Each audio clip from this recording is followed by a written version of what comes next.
Bueno, como vimos en el video anterior, quedamos en lo que se encontraba dentro del núcleo, que eran los ácidos nucleicos. Que por un lado estaba el ARN, que es el ácido ribonucleico, y por el otro lado el ADN, que es el ácido desoxirribonucleico. De estos dos, entonces, vamos a hablar. Estos ácidos nucleicos son biopolímeros de elevado peso molecular que están formados por subunidades estructurales o monómeros. Cada una de estas estructuras que ustedes ven ahí vendrían a ser los monómeros, que también son denominados nucleótidos.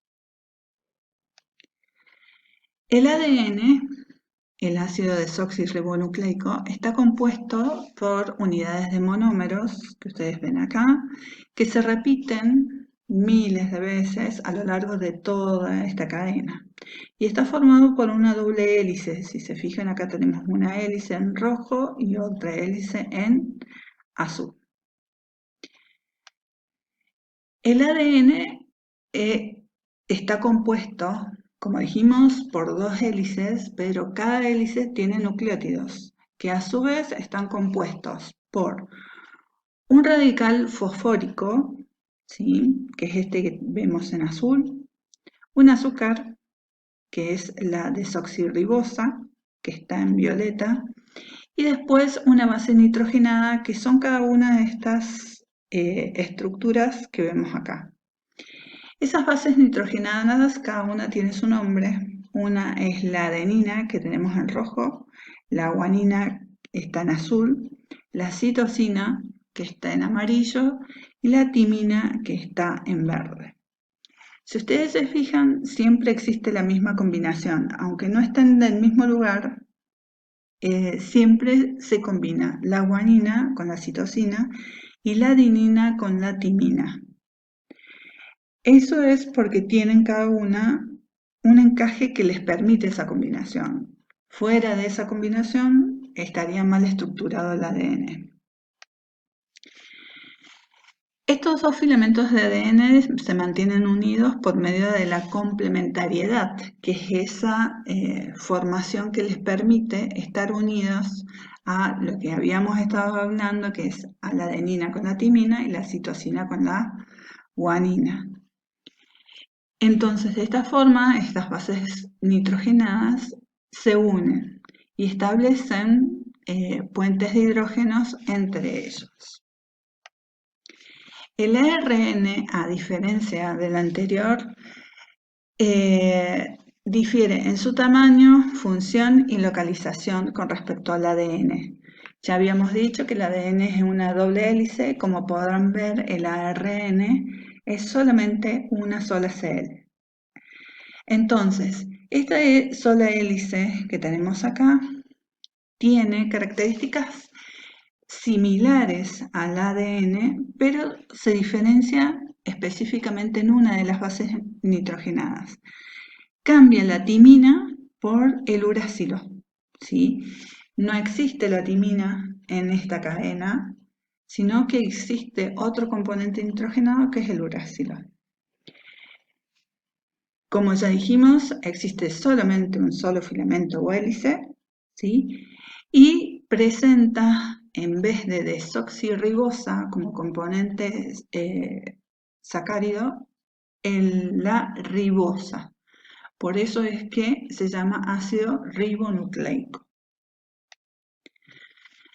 Las funciones de los ácidos nucleicos son específicamente la duplicación del ADN, fundamentalmente en el proceso de división celular, la expresión del mensaje genético, o sea que a través de esta división a las células hijas se le va a enviar cuál es el mensaje o las instrucciones específicas para el funcionamiento de las futuras células.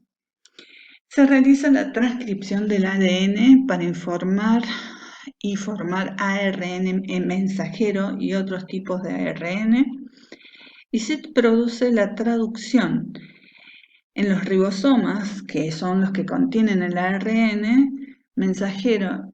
Para producir las proteínas se traduce esta información para tener las instrucciones específicas para armar esta nueva estructura. Aparte de esos ácidos nucleicos, el núcleo está compuesto por lo siguiente. Por una envoltura nuclear que difiere bastante de lo que es la membrana plasmática, una lámina nuclear, una cromatina, nucleolos y nucleoplasma. Vamos a ir viendo cada uno de estos componentes a medida que vamos avanzando. La envoltura nuclear está compuesta por una doble membrana paralela, fíjense, que deja una luz o un espacio entre las dos. Y eso hace que ya difiera de la estructura que habíamos visto de la bicapa lipídica, fosfolipídica de la membrana plasmática. Pero en su caso es casi similar, nada más que la membrana plasmática también se la conoce como mosaico fluido, en cambio este presenta como zonas fijas de estructura. Pueden encontrarse en ella ribosomas externamente y además, a diferencia de la membrana plasmática, posee lo que se llaman los poros nucleares. Nosotros sabemos que la membrana plasmática tiene mecanismos de comunicación que son las proteínas. En este caso nosotros tenemos los poros nucleares, que tienen una reducida superficie por presentar material electrodenso a su alrededor. Este es el elemento electrodenso. Y está rodeado por estructuras llamadas anillos que son de 8 granos. Si contabilizamos, acá tenemos 1, 2, 3, 4, 5, 6, 7, 8. En la cara interna de la membrana se tiene una estructura adherida que se llama la lámina fibrosa. Otros elementos más que tenemos dentro del núcleo son las proteínas nucleares. En este caso tenemos el ARN polimerasa. Es un conjunto de proteínas que a partir del ADN forman ARN mensajero. ¿Cómo lo hacen? Como es una proteína enzimática, ya ven que termina su nombre en asa, es capaz de entonces de formar los nucleótidos, o sea, cada uno de los elementos que forman la cadena del ARN a partir de la secuencia del ADN. Entonces, a partir de ahí se forman los nucleótidos que van a dar origen después al ARN mensajero. Otra de las proteínas es el ADN polimerasa. Al terminar en asa, es una enzima, por lo cual esta enzima interviene en el proceso de replicación de ADN. Entonces, ¿qué es lo que se produce? Cuando se dividió en división celular el ADN en dos partes, hay que replicarlo, o sea que hay que terminar de formar la doble hélice. Entonces, la función del ADN polimerasa es ir emparejando los desoxirribonucleótidos sobre la cadena que ya estaba formada y de esa forma terminar el ADN.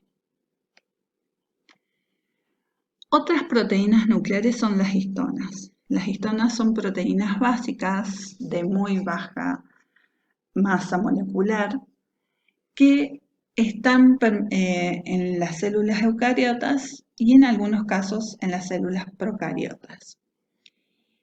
Forman lo que se llama la cromatina. Nosotros tenemos esta cadena que ustedes ven acá, es el ADN. Las histonas, ¿sí? Se envuelven a través de cadenas de ADN y forman un conjunto de 8 octámeros de histona. Entonces, cada histona está formado por estos 8 elementos.